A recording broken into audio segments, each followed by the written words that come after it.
నిజాయితీ కలిగిన శ్రీను. సువర్ణపురం అనే గ్రామంలో భూపతి అనే జమీందారుండేవాడు.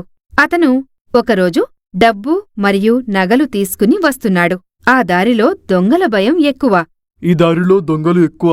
నన్ను కానీ చూశారంటే ఖచ్చితంగా నన్ను కొట్టి నా దగ్గరున్న డబ్బులు తీసుకెళ్ళిపోతారు. కాబట్టి త్వరగా వెళ్ళాలి అంటూ తన నడకను వేగం చేశాడు. అలా భయపడుతూ నడుస్తూ ఉండగా భూపతి అనుకున్నట్లుగానే ఒక దొంగల ముఠా అతన్ని అడ్డగించారు. రేయ్, మర్యాదగా నీ దగ్గరున్న డబ్బులిచ్చి బయలుదేరు. దొంగ దొంగ నన్ను రక్షించండి అంటూ కేకలు వేయటం మొదలుపెట్టాడు. ఆ కేకలు విన్నా అటుగా వెళుతున్న శ్రీను ఆ కేకలను విని ఆ వ్యక్తి దగ్గరకు వచ్చాడు. శ్రీనుని చూసిన దొంగలు శ్రీనుని బెదిరించారు. నువ్వు ఇక్కడి నుంచి వెళ్ళు, అతనితో పాటు నిన్ను కూడా కొట్టాల్సొస్తుంది. ఆపదలున్న వ్యక్తిని వదిలటం కరెక్ట్ కాదు అంటూ శ్రీను వాళ్లతో తలపడ్డాడు.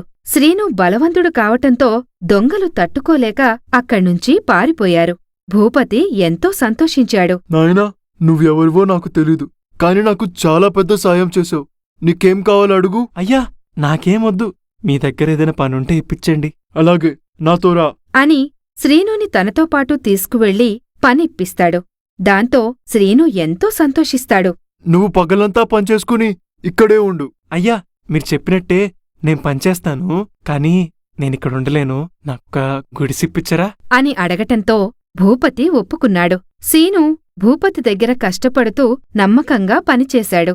శ్రీను మీద ఎంతో నమ్మకం ఏర్పడింది. అది ఇతర పనివాళ్లకు నచ్చలేదు. ఒకరోజు భూపతిగారింట్లో ఒక నగ పోయింది. దాంతో అందరూ దాని గురించి వెదకసాగారు. కాని ఎక్కడా దొరకలేదు. పనివాళ్లు భూపతి దగ్గరకు వెళ్లారు. అయ్యా, ఆ నగ ఎక్కడా దొరకట్లేదు. మాకెందుకో సీను మీద అనుమానంగా ఉంది. ఎందుకంటే అతనిక్కడ ఉండట్లేదు కదా అని చెప్పటంతో సీను మీద ఎంతో నమ్మకం ఉన్నప్పటికీ వీళ్ల బలవంతం మీద భూపతి సీను గుడిసె వద్దకు వెళ్లాడు. అక్కడ పనివాళ్లందరూ గుడిసె మొత్తం వెతికారు. కాని ఎక్కడా ఆ నగ కనిపించలేదు. దాంతో భూపతికి సీను మీద ఇంకా నమ్మకం పెరిగింది. కాని మిగతా పనివాళ్లకి తన నిజాయితీ చూపించాలని శ్రీనుని ఈ విధంగా అడిగాడు. సీను, ఎందుకు నువ్వు మా ఇంట్లో ఉండకుండా ఈ గుడిసెలో ఉంటున్నావు? అయ్యా, నేను మీ ఇంట్లో ఉంటే ఆ సౌకర్యాలు అలవాటైపోతాయి. అందుకే నేనిక్కడున్నాను. అంతే తప్ప నా మనసులో ఎటువంటి దురుద్దేశం లేదు అని చెప్పటంతో మిగతా పనివాళ్లు చేసిన తప్పుకి తలదించుకున్నారు.